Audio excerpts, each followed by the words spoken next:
Hello, welcome to the Cunning Line podcast. I'm James. I'm here today with social media geniuses Joe and Lizzie. Hello. Hello.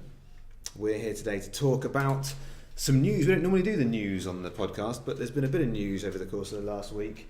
Even stuff breaking this very morning that we thought, you know what, we need to get on here and have a little bit of a heated debate about it. We are, of course, talking about Facebook, WhatsApp and Instagram.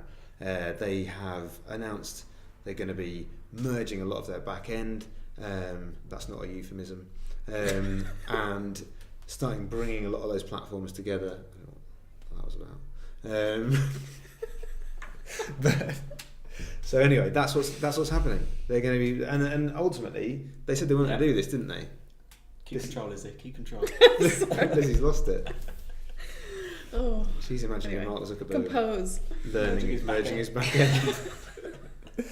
Well, we're here to talk about the news. We're doing a news podcast today. Means. So anyway, they said they weren't going to do it. We'll come back to you, Lizzie, in a minute. Joe, Mark Zuckerberg said he wasn't going to do this, didn't he? He did. He said maybe, I think, when he bought Instagram and when he bought WhatsApp, every time he bought a new company, he said, don't worry, your user experience will be completely separate from Facebook. So don't worry if you're worried about Facebook interrupting your experience or starting to show you things you don't want to see from Facebook. But lo and behold, maybe a few years later, I can't remember exactly when they first purchased Instagram, but lo and behold, he has slightly changed tack and decided that actually, yes, he will start, merging the apps together. Now, we're not talking here about them actually having a Super app. Insta-Facebook WhatsApp app, No. which is all just one mega thing. We are still talking about these will be separate things. The point is, it's the infrastructure that sits behind all of them starts integrating the data between the different platforms and moving stuff out. And we've already seen this with Instagram. You can advertise through Facebook onto Instagram, can't you? Yeah. And I think since he said those comments in 2012, social media's come a long way. So naturally, I think it's bound to develop and things are going to change. And if that means he's contradicted himself, then it might be for the best. Well, we'll see about that, won't we? So, okay. So basically, what are people worried about here? Why is this potentially a problem?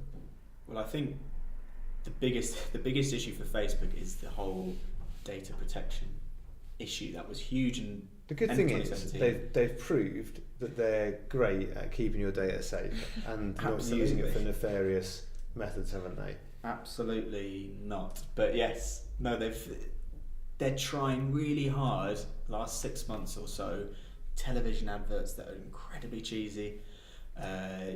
Constant messages about how your data is the most valuable to them, and they're going to make sure it's. Oh, I bet it is. looked after and secure so that people can't get hold of it, Unless they want them to. Unless you pay the right amount of money. But it's falling on deaf ears when within the few months of you trying to turn that sort of story around back to being a positive message about data protection, that you've got all these apps merging where people are now starting to question, well, if all the messaging platforms are, private messaging platforms are now merging, what does that mean for the conversations I'm having? I don't particularly want to have people messaging me from Facebook onto Instagram. That's not what you signed up for originally. So there's a huge debate there about whether users of Instagram and WhatsApp necessarily want this to happen, and what that means for potential new apps, new startups who could potentially offer something different and go against Facebook. But you see, I'm thinking about that. I'm thinking, I find it a bit annoying when I get. Some people talk to me on Facebook Messenger and some people send me a WhatsApp and then I'll get a text and maybe a Slack and a load of other different methods of communication. If I could have a little place where all this stuff comes and ends up all in one place, surely that's a good thing. Yeah, I think that it's all in all, it's going to be a lot easier for everyone, and it's more accessible to be able to message someone on WhatsApp who might not have Facebook, and it's just all in all a lot quicker. And Instagram and Facebook have already got sort of cross features, so if you think about it, there's not going to be that much of a difference. And in regards to the data, I think that they will have access to more of your data, but is it really going to affect you? You're really going to notice as much? The ads are going to be more targeted towards you, so you're not going to have to look at crappy ads that aren't even relevant to you anymore. So I think that it sounds scary, Facebook having access to all of this data about you, but in reality, it's really not that much of a problem. What I guess the challenge for some people is that the people that are active on Facebook and Instagram and WhatsApp, or properly active on all those platforms, how much does it affect those people? I don't know if those are the people that are particularly worried about this. If it were me and I was in that position, but I just like Instagram. I take photographs of things, I put some stuff up, and that's it. I haven't subscribed to all this Facebook business where I'm putting a huge amount of information about myself on there. What do you think about those people? Those people that are thinking, well, no, I was happy with Instagram, but I don't like everything I'm hearing about Facebook. I think that these platforms are a free service. You know what you're signing up to when you start using them, and if you're supervising a child that's using them, it's the same deal. You do research, make sure that it's safe. So I think if you don't like it, you don't have to use it. Wow, there you go. It's as simple as that. There you go, corporate apologist. I would hope that if you are very set on just using Instagram solely, they have something that blocks tons and tons of businesses getting in contact with you through Instagram. Hopefully that's quite filtered, which I'm sure it will be. Yeah, I shouldn't imagine that you're going to see that. You can imagine them trying to push you in the direction of Messenger and things like that, but I can imagine them trying to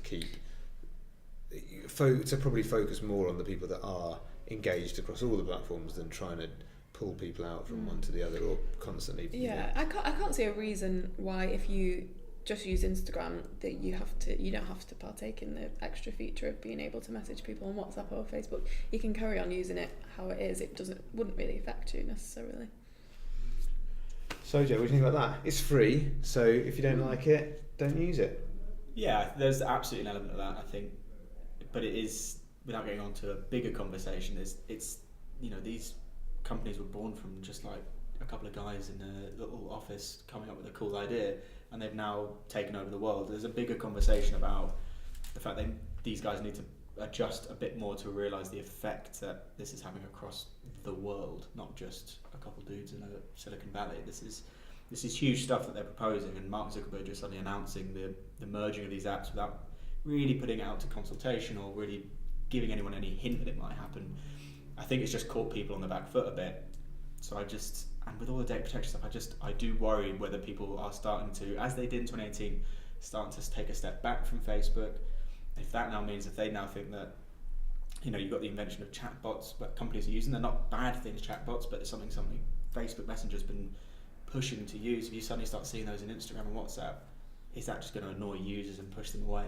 Are people going to start seeing, people marketing themselves by using bots that just automatically pester you on WhatsApp, on Instagram, because they know what you like, they know what you've seen, the ads that you've engaged with, and therefore they can send you these because you are in the audience, but you might not necessarily want it.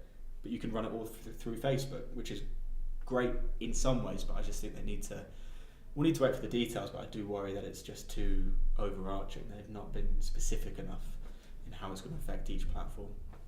Well, but you talked before, Lizzie, about personalised ads and getting ads that are more relevant to you.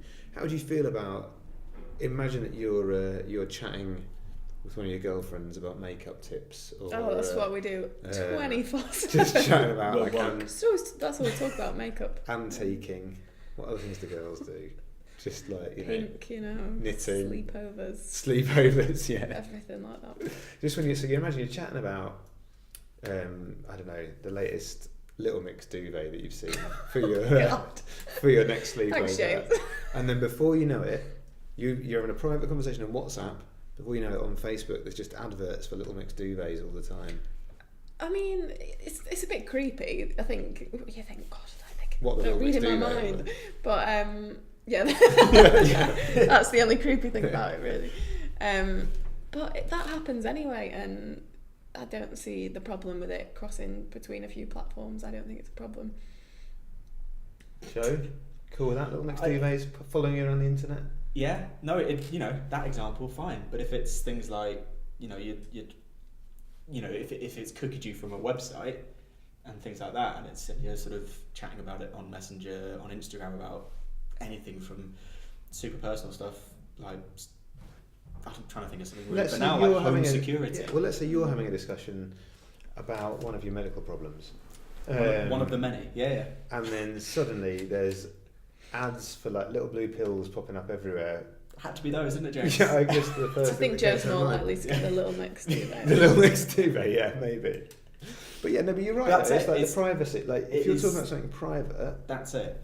You don't want your every time you open a new web browser at work to see We all these recommend adverts for things for little blue pills. Yeah. No, exactly. No, and that's it. I think there's, and I'm sure Facebook can find a way to do this, but there is a difference between seeing ads for a Little Mix duvet. Because if you were shopping for a Little Mix duvet and then you see more ads for that Little Mix duvet, it makes sense, doesn't it? I think that's all right. I've got no problem with that.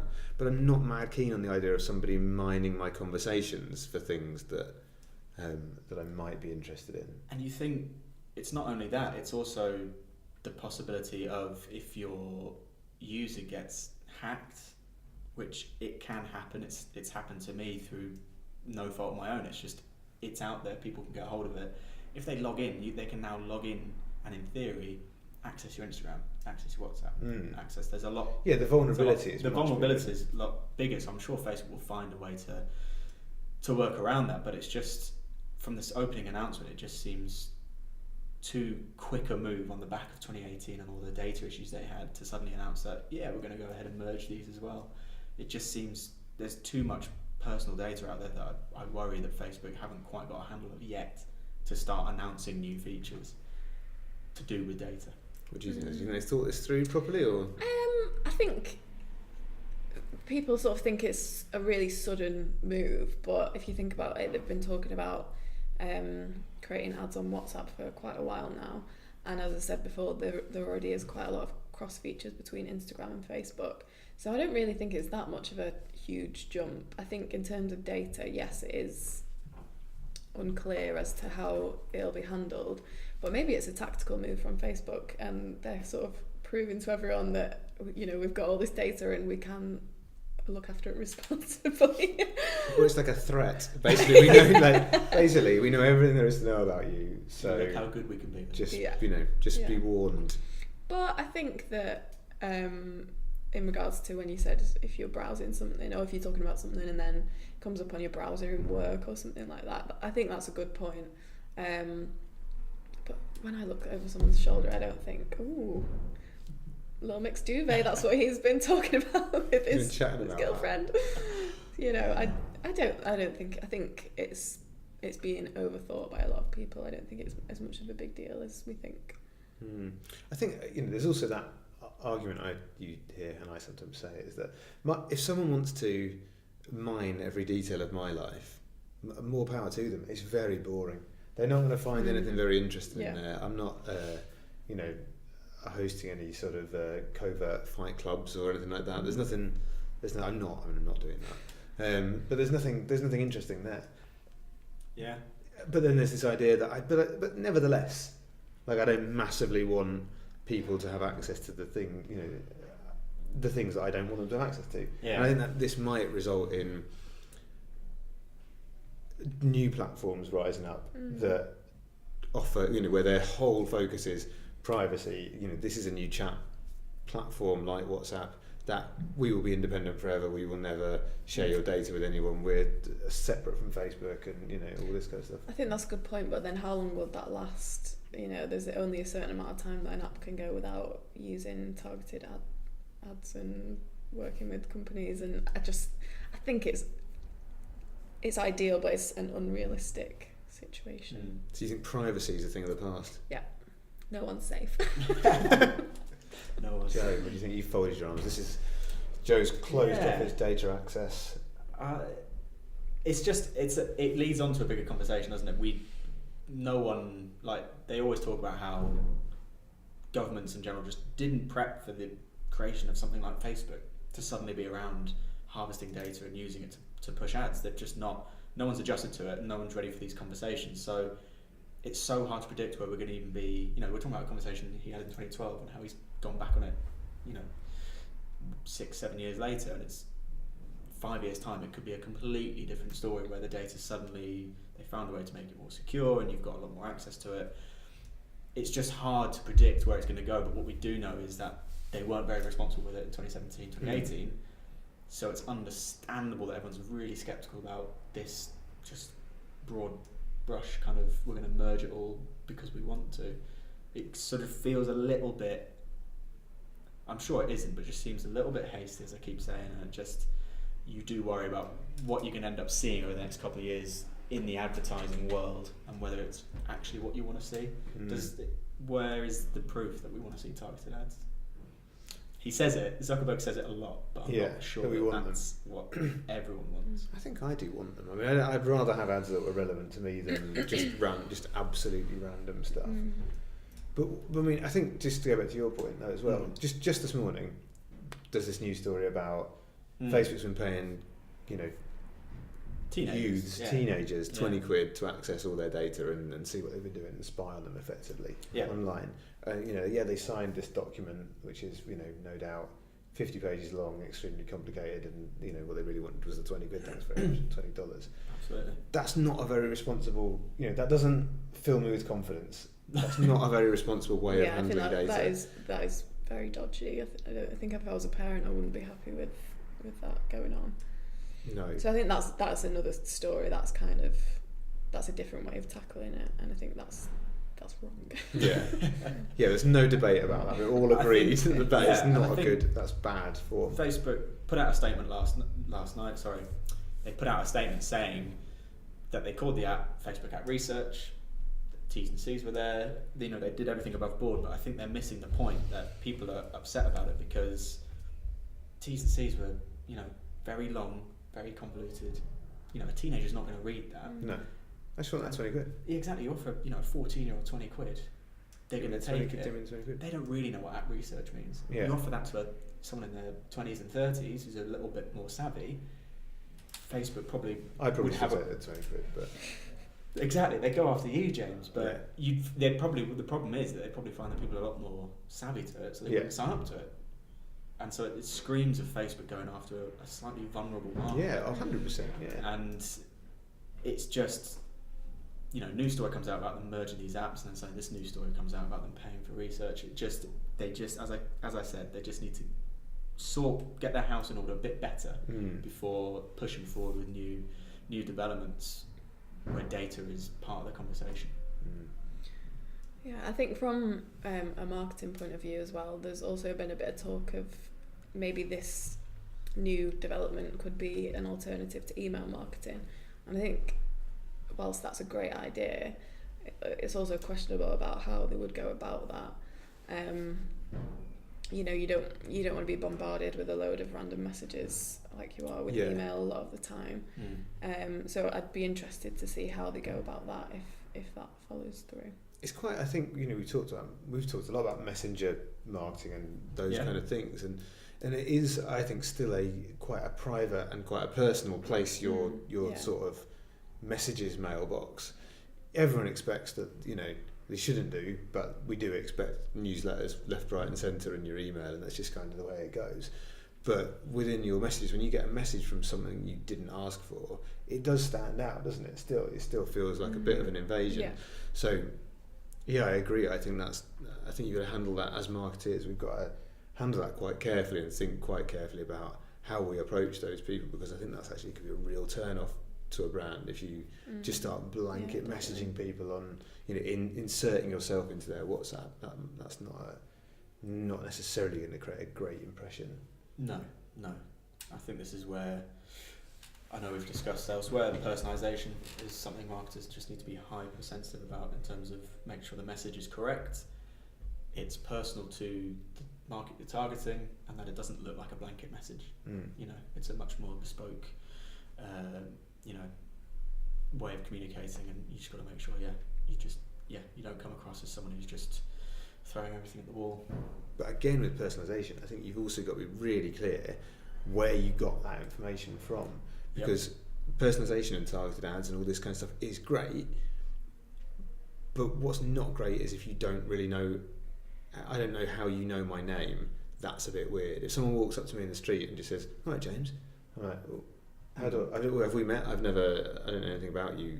Then it's weird, isn't it? And I think that's where you really need to make sure that when you're doing that personalisation, you're saying, and we know this because you bought something from here and you filled in this form and you did this and that and the other, and it makes it a bit clearer when you Exactly. look at that. All right. Well, there we go. So what's the verdict then? It's a good thing. I think it's a good thing. I think that it'll be a lot easier for people, and like with this Snapchat update, it took everyone a good while to get used to. So I think it'll take some adjusting, but I think eventually it'll be for the best. Joe?